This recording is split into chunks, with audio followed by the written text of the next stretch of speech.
ये मेरा छोटा भाई है, ये थोड़ा ऐब में पड़ चुका है। क्या ऐब है? थोड़ी सी ड्रिंक कर लेता है।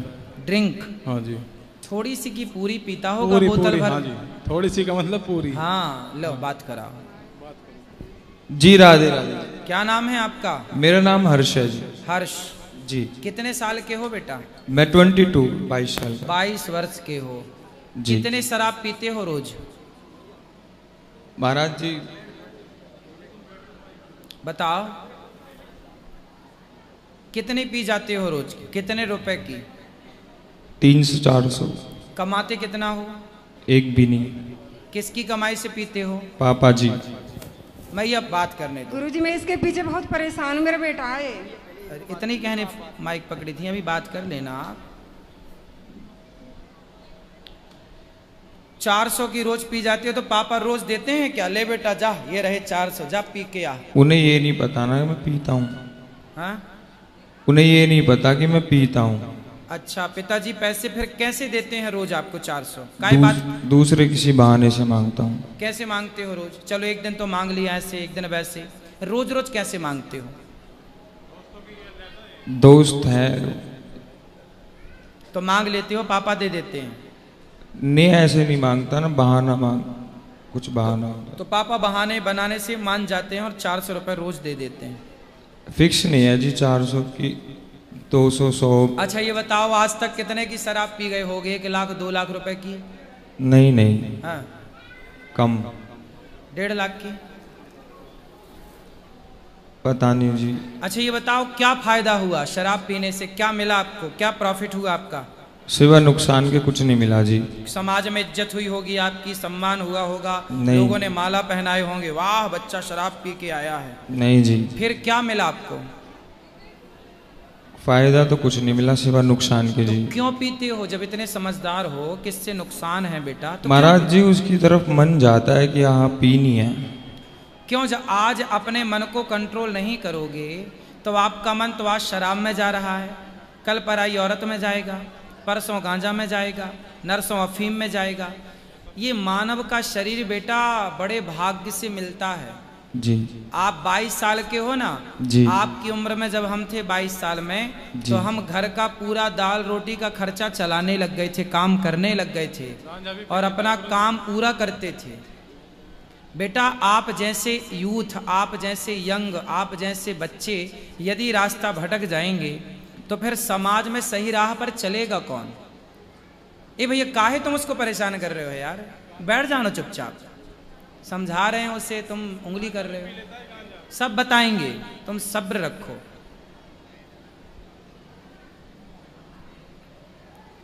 तो बेटा ये बताओ जी, ये सब जो आप कर रहे हो, इस राह पर चल रहे हो, ये सब सही है? नहीं जी, लत लग गई थी जी। तो लत छूट सकती है कि नहीं? बिल्कुल छूट सकती है जी। कैसे छूटेगी? इसीलिए आपके पास आया हूँ जी, कुछ रास्ता मिल जाए। कथा सुना करो। पैसा कमाना चाहिए बेटा। जैसे आपको शराब पीने का नशा है ना, आपको पैसे कमाने का नशा होना चाहिए। खूब पैसा कमाओ और पैसा कमा के फिर समाज की सेवा का नशा हो कि हम किसी भूखे को भोजन कराएं। जैसे आपके सामने हम बैठे, अनिरुद्धाचार्य बैठा है, हमें भी एक नशा है सेवा का। हमें लगता है कि हम सबकी सेवा करें। हम सवेरे जागते हैं, रात्रि के सोते हैं, तो सपने तक में हमें ये दिखता है कि हम किसी के पांव दबा रहे हैं, तो किसी को भोजन करा रहे हैं, तो किसी की सेवा कर रहे हैं। आपकी उम्र में जब हम थे तो हम अपने घर का खर्चा चलाने लग गए थे, काम करने लग गए थे। बेटा ये शरीर कुछ कर दिखाओ, इतना बड़ा काम कर जाओ कि लोग आपका उदाहरण दें कि वाह हर्ष जैसा बनना है अपने को। इसके लिए बेटा आपको अच्छा बनना पड़ेगा। आपके दोस्त तो आपको शराबी बनाना चाहते हैं, आपके दोस्त तो आपको फ्री में गांजा। आज दुनिया क्या चाहती है कि आप गांजा पिएं, आप शराब पी के बिगड़ जाएं। लोग चाहते हैं कि आप बिगड़ें। लोग तो आपको बिगाड़ने ही बैठे हैं, आप उनके शिकारी बन गए। आप अच्छे बनो। आपको भगवान ने संसार में सेवा के लिए भेजा है, दीन दुखियों की सेवा करो, आप सबके काम आओ। शराब पी के पड़े रहोगे सुअर की तरह गंदी नालियों में, पूरा जीवन बर्बाद हो जाएगा। कितनों का बर्बाद हो गया। शराब पीने से कुछ मिलता तो मैं भी ना पीने लग जाता, फिर मैं आपको रोकता क्यों? शराब की बोतल में लिखा है, कंपनी लिखती है कि शराब पीना स्वास्थ्य के लिए हानिकारक है। पढ़ा है ये लाइन आपने? जी पढ़ा है। शराब अच्छी होती तो कंपनी ये क्यों लिखती कि नुकसानदायक है? अच्छी होती तो ये ना लिखती कि शराब पीना अच्छा है। इसलिए बेटा हानिकारक तो है। आप समझदार हो, आप पियोगे तो वह क्या नुकसान होगा? आपकी माँ 2-4 दिन समझाएगी, 10 दिन समझाएगी, बेचारी रोएगी, आपका भाई रोएगा, आपका बाप रोएगा, वो रो धो के तसल्ली कर लेंगे कि चलो नहीं सुधर रहा है, लेकिन नुकसान किसका होगा? आपका। इसलिए शराब पीना इस उम्र में इस तरह से लत लगना बहुत गलत है। शराब तो किसी भी उम्र में नहीं पीना है, लेकिन बेटा कुछ अच्छा करो, कुछ देश में नाम करो अपना, समाज के लिए जियो, समाज के लिए मरो, समाज के लिए। जो समाज के लिए, जो दूसरों के लिए जीता और मरता है ना, भगवान उसे गले से लगाते हैं। वाह बेटा, उन्हें सफल कर दिया। जाना प्लस आना।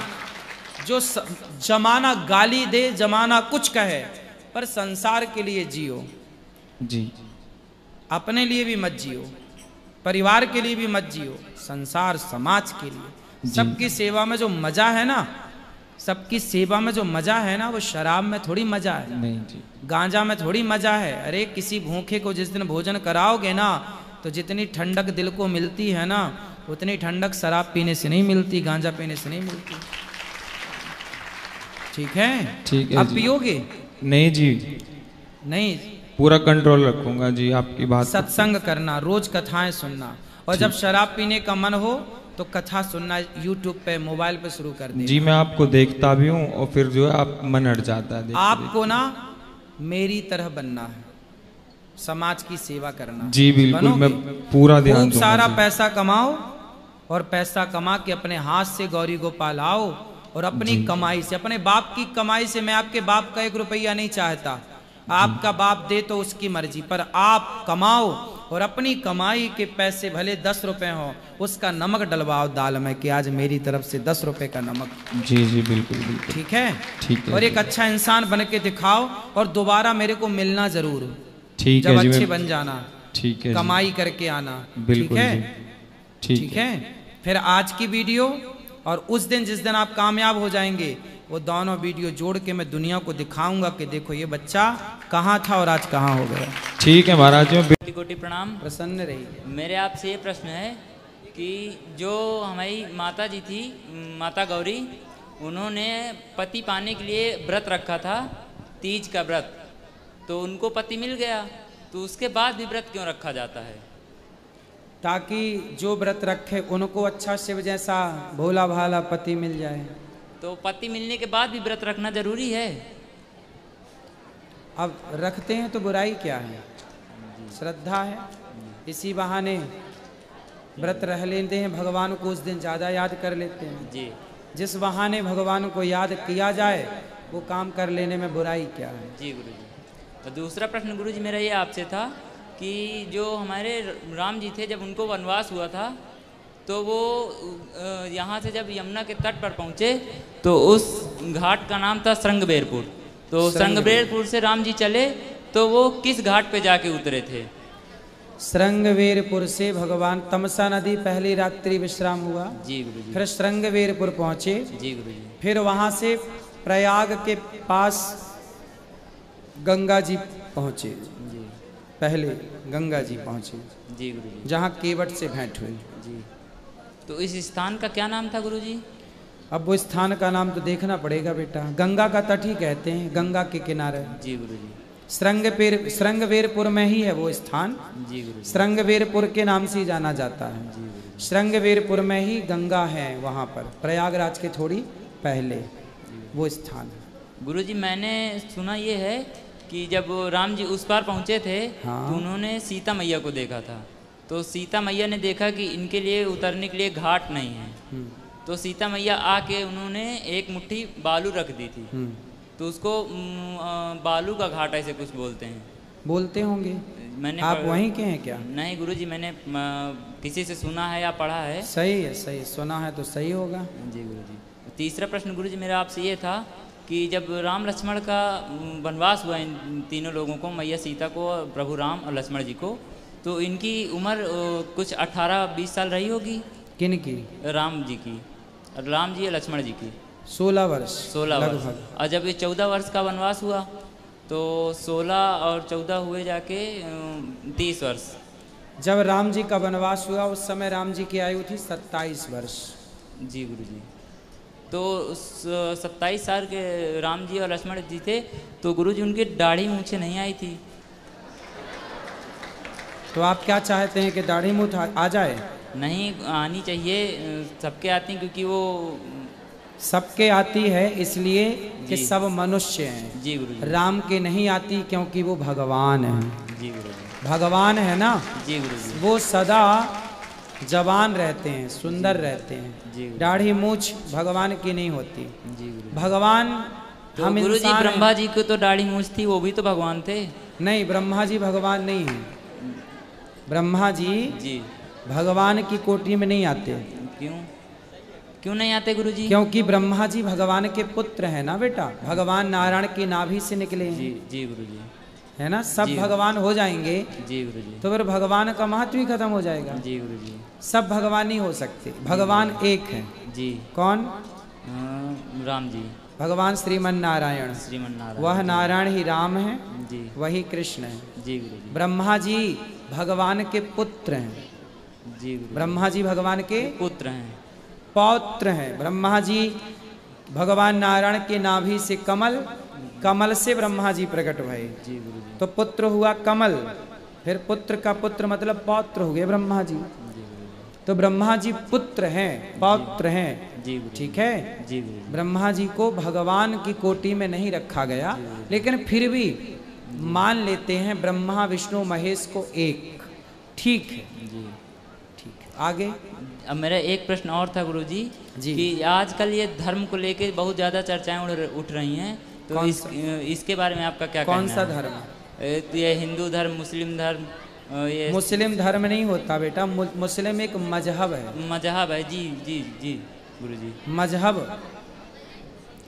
तो जो इस्लाम धर्म के लोग हैं वो कह रहे हैं हमारा इस्लाम ज़्यादा पुराना है, तो क्या सही है? भाई कहने को तो उल्लू भी कहता है कि हमारी विचारधारा सबसे पुरानी है, जी। हमें सूर्य नजर नहीं आता। जी मतलब वो मानता है कि सूर्य होता ही नहीं है। जी तो फिर उल्लू की विचारधारा ये कहती है कि सूर्य नहीं होता। उसने इसी विचारधारा को पुराना मान लिया कि भाई हम ही सबसे बेस्ट, जी हमसे बढ़िया कोई नहीं। जी गुरु जी। तो अब आप ही बताओ जी गुरु जी। कि किसी के कुछ मान लेने से प्रूफ नहीं हो जाता। जी बस ये प्रश्न था गुरुजी, और मैं आपको देखने के लिए 3 साल से प्रयास कर रहा हूँ। आज जाके मेरी मन की इच्छा पूरी हुई है। आपके चरणों में मेरा कोटि कोटि प्रणाम। श्रीमन नारायण। खुश रहिए, खुश रहिए। जय श्रीमन नारायण गुरु जी। हाँ, आपकी चरणों में कोटि कोटि प्रणाम। खुश रहो। गुरु जी हम आपके कथा 2 साल से सुन रहे हैं, लेकिन एक प्रश्न है गुरु जी, जी। बहुत सता रही है। आज प्रश्न सता रही है। जी जी जी। आज प्रश्न सता रही है। जी, ये इसका उत्तर मिला ही नहीं है। अच्छा। गुरु जी जब हम मंत्र करते हैं, आपके हर बात का फॉलो करते हुए 2 साल हुए हैं। 7वां महीना जाते जाते आपका जो है सारा यूट्यूब में देखकर गुरु मंत्र जो है, हम जो गुरु मंत्र जो आप देते हैं यूट्यूब पर, शरणागति मंत्र सारा को हम लेकर कॉपी में लिखकर याद करके 7 महीना जब हुआ है तो गुरु जी शरीर में जो झटका मारने लगा अचानक। कौन झटका मारता है?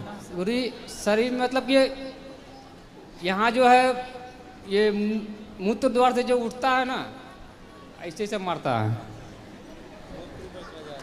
हाँ, ये प्रश्न क्या है? प्रश्न है कि गुरुजी जब भी नाम का उच्चारण करते हैं तो शरीर में ज्यादा झटका लगता है। तो झटका मारता है कोई? कौन मारता है झटका? नाम बताओ। मंत्र जो जब करते हैं ना तो झटका लगता है गुरुजी। तो आप चाहते हैं कि झटका ना लगे? जी। अच्छा, तो फिर मंत्र धीरे धीरे जपो। गुरुजी 1 घंटा 1.5 घंटा करते हैं। तो सही है। ये चक्र की शायद ये है क्या? क्या चक्र जागृत तो नहीं हो गया गुरुजी? देख लो भगवान कौन सा चक्कर जगा रहे हो। कुंडली कुंडली गुरुजी। तो जग रही है? जी जी। उस जब सोए भी जब मंत्र जाप करते तभी झटका लगता है, ऐसे नहीं लगता। अच्छा। और यहाँ बीच में हल्का हल्का मीठा मीठा दर्द होता है रकुटी में? जी जी। गरम गरम लगता है? जी। दर्द होता है? जी। झूठा ही लेना झूठा ही देना? नहीं जी, ये चीज तो हम नहीं जानते थे गुरुजी, ये चीज के बारे में हम तो जानते ही नहीं थे, इसलिए तो आपसे पूछे। तो फिर चलने दो ना, जागृत हो जाए जब पूरे जी तब बताना कैसा फील कर रहे हो। अभी वो जाग रहे हैं, पहले जाग जाने दो, जाग जाए फिर मिलना, फिर बताना। गुरुजी मंत्र लेना था गुरुजी। अभी तो कह रहे थे मंत्र जपते हैं। हाँ जपते तो है, सामने से मंत्र लेते हैं गुरु दीक्षा। तो ले लेना मंत्र। धन्यवाद। खुश रहिए। राधे राधे गुरुजी। राधे बेटा। आपके चरणों में कोटि कोटि प्रणाम। खुश रहिए। अच्छा ये बताइए, क्यों बड़े लोग बस खाली कन्हैया जी का सेवा करते हैं, क्यों छोटे लोग नहीं करते हैं? बच्चे भी तो करते हैं सेवा। और नहवाते क्यों नहीं है? अरे नहवाते हैं, क्यों नहीं नहवाते? आप नहवा लेना भगवान जी को, ठीक है? तुम नहवाना, फूल चढ़ाना, स्तुति करना।